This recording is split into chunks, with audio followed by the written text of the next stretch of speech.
some technology is so basic, so ingrained into daily life, that you just expect it to work. When something like a car horn that you probably don't even think about until the exact moment you need it malfunctions, it can quickly become a nightmare scenario. And despite being so basic, there are a number of ways that a car horn can break, including cases where the horn doesn't work at all and situations where the opposite occurs. In this dreaded always-on condition, an unsuspecting driver can suddenly end up with a horn that will not stop honking, no matter what they do. How do car horns work?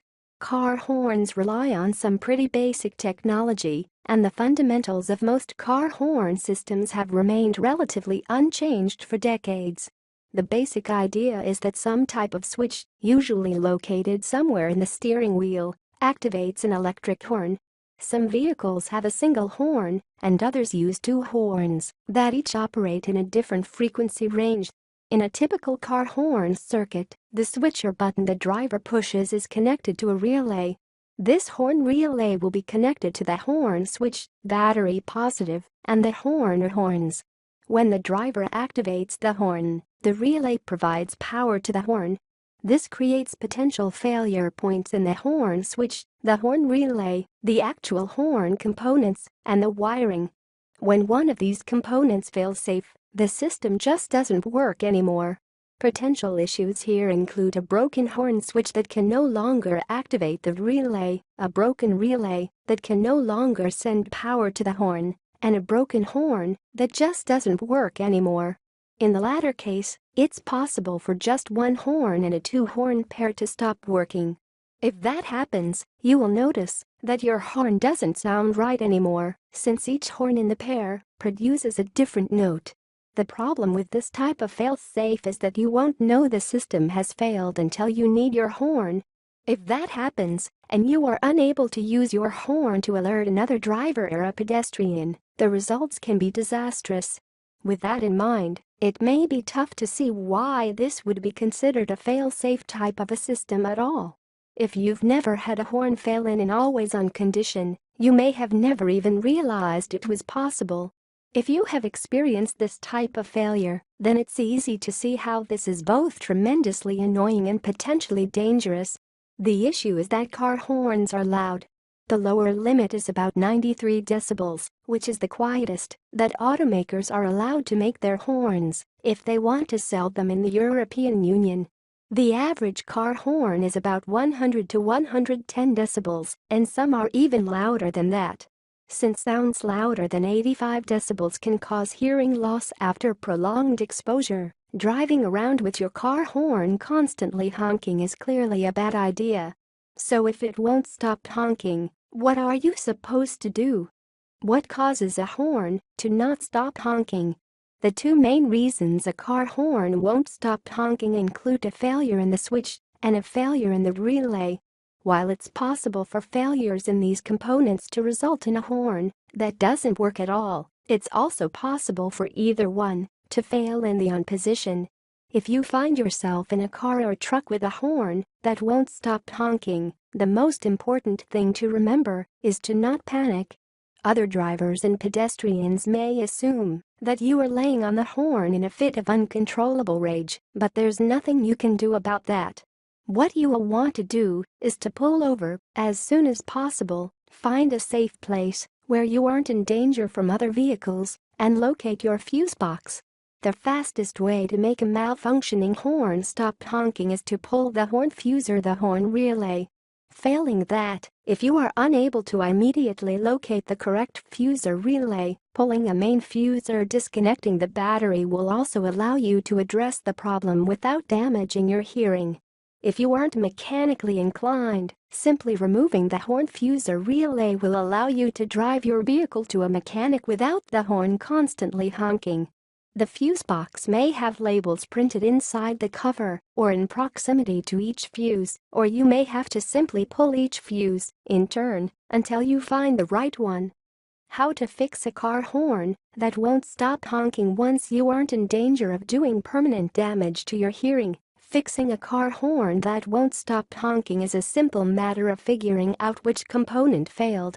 Since different cars are wired differently, you may have to look up a diagnostic procedure specific to your vehicle. However, it's typically a matter of determining whether the horn switch is broken or if the relay is shorted internally. This type of diagnostic can be accomplished without any tools at all if you're lucky, but you will probably need some basic tools. The most important tool in your arsenal will be a multimeter. Although you can also use a test light to check for power, you'll need an ohm meter to check for continuity if you end up having to test the operation of your horn switch. In some situations, you may get lucky and have a horn relay that is identical to a relay used in a different circuit. If that case, you may be able to simply swap the presumed good relay with the horn relay and check if the horn stops honking. If the horn works with the replacement relay, then you should be able to just buy a new relay and fix the problem. If you aren't lucky enough to have an identical relay for testing purposes, you will have to test the horn switch and the relay. If you find that the relay is shorted internally, then replacing it will fix the problem. If the relay doesn't show an internal short, then you will have to remove the relay and identify which two wires are connected to the horn switch. You can then use a multimeter to check for continuity between these wires. If the switch is in working order, pushing the horn button or pad inside your vehicle should cause a change in the reading on the multimeter. Keep in mind that some vehicles integrate the horn switch with the airbag module. If your vehicle is set up like that, you will need to look up the correct procedures or take your car to a qualified mechanic. Accidentally setting off your airbag can be a costly or even dangerous mistake. I have no horn, and I must honk. The procedure for diagnosing and fixing a horn that doesn't honk at all is similar to fixing a horn that won't stop honking, but there are a few additional wrinkles. The first thing to check is whether or not the horn relay is getting power. If it isn't, then you'll have to look at the wiring between the relay and the battery. If the relay is getting power, you'll also want to check whether or not pushing your horn button or pad passes power to relay terminal that is wired to your horns. If it doesn't, there is a problem with the relay or the switch, which can be checked in the same ways as described above. If you find that pushing your horn button or pad does result in power at the output terminal of your horn relay, there is probably an issue with the actual horn assembly or wiring. You'll need to check for power and ground at the horns. If you find power and ground, you probably just need a new horn or horns. If there is no power or ground, then it's a wiring issue. The trouble with horns, airbags, and car alarms, while there are a lot of horn problems that you can fix at home without too much trouble, it's important to remember that car horns are often tied into car alarm systems, and replacing or testing a faulty horn switch may also involve dealing with an airbag module. Since aftermarket car alarm systems are so diverse, there is no real easy fix for a car alarm that won't stop going off or won't work at all due to a car alarm problem.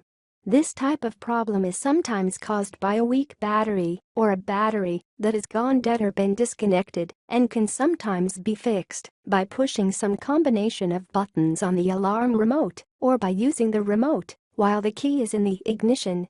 The procedure is different from one manufacturer to the next, and similar problems can also be caused by moisture and simple hardware malfunctions. When dealing with a malfunctioning horn in a vehicle that came equipped with airbags, it's especially important to look up the correct procedure for dealing with or disarming the airbags before you do any work with the horn switch, steering wheel, or steering column.